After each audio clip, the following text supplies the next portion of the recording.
से शासन करते हुए एक बार राजा विक्रमादित्य के मन में हुआ कि प्रजा की खुशहाली के लिए एक यज्ञ करना चाहिए। उन्होंने शुभ मुहूर्त देखकर कई हफ्ते तक चलने वाला विशाल यज्ञ शुरू किया। राजा रोज मंत्रों का उच्चारण करके अग्नि में आहुति देते थे। एक दिन यज्ञ के बीच में ही गुरुकुल के एक ऋषि वहां पहुंचे। उन्हें देखकर राजा विक्रमादित्य उठकर उन्हें नमस्कार करना चाहते थे, लेकिन यज्ञ की वजह से वो ऐसा नहीं कर पाए। उन्होंने मन ही मन ऋषि को प्रणाम किया। राजा की विवशता को देखकर उन्होंने विक्रमादित्य को आशीर्वाद दिया। कुछ देर के बाद यज्ञ खत्म होने पर राजा ने ऋषि को दोबारा प्रणाम किया और आने का कारण पूछा। ऋषि ने बताया कि मेरे 8 शिष्यों का जीवन खतरे में पड़ गया है। वो लकड़ी लेने के लिए जंगल गए थे और तभी वहां 2 राक्षस आए और उन सभी को पकड़कर पहाड़ी की ऊंचाई पर ले गए। शिष्यों को ढूंढते हुए जब मैं वहां पहुंचा तो राक्षस ने बताया कि उन्हें मां काली के समक्ष बलि के लिए तंदुरुस्त छत्री चाहिए थे, इसीलिए उनके शिष्यों कर पकड़ा है। साथ ही राक्षसों ने चेतावनी दी कि अगर कोई वहां उन बालकों को छुड़ाने के लिए गया तो उन्हें वो पहाड़ी से फेंक देगा। हाँ, अगर कोई मोटे पुरुष को बल के लिए लेकर आएगा तो वह बच्चों को छोड़ देंगे। ऋषि की पूरी बात सुनने और उन्हें इस तरह परेशान देखकर राजा विक्रमादित्य ने उस पहाड़ पर जाने की इच्छा जाहिर की। राजा ने कहा, हे ऋषिवर, मैं छत्री और हट्टा खट्टा दोनों हूं। वहां जाकर मैं स्वयं मां की बलि बन जाऊंगा और आपके शिष्यों को राक्षस से छुड़ा दूंगा। राजा की यह बात सुनकर ऋषि बहुत हैरान हुए। उन्होंने कहा, ऐसा नहीं हो सकता है।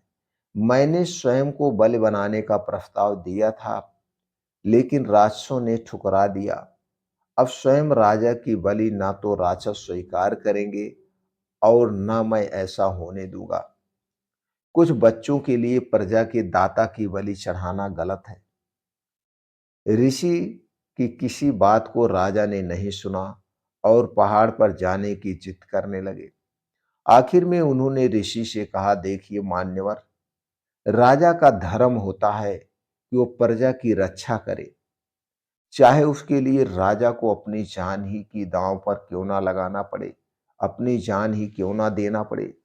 राजा का हठ देखकर ऋषि उन्हें अपने साथ लेकर चले गए। दोनों कुछ घंटों बाद पहाड़ की चोटी पर पहुंच गए। राक्षसों ने विक्रमादित्य को देखकर पूछा, यहां आ तो गए हो, लेकिन शर्त के बारे में पता है क्या? राजा ने जवाब दिया, हे राक्षस गणों, मुझे सब पता है। मैं अपनी इच्छा से ही यहां आया हूं। अब जल्दी से सारे बच्चों को आप छोड़ दीजिए। राजा विक्रमादित्य की बात सुनकर एक राक्षस सभी बच्चों को लेकर उन्हें पहाड़ों की चोटी से नीचे छोड़ आया। अब जीवन के अंतिम क्षण में राजा ने भगवान को याद किया और मां काली के आगे अपना सिर झुका दिया।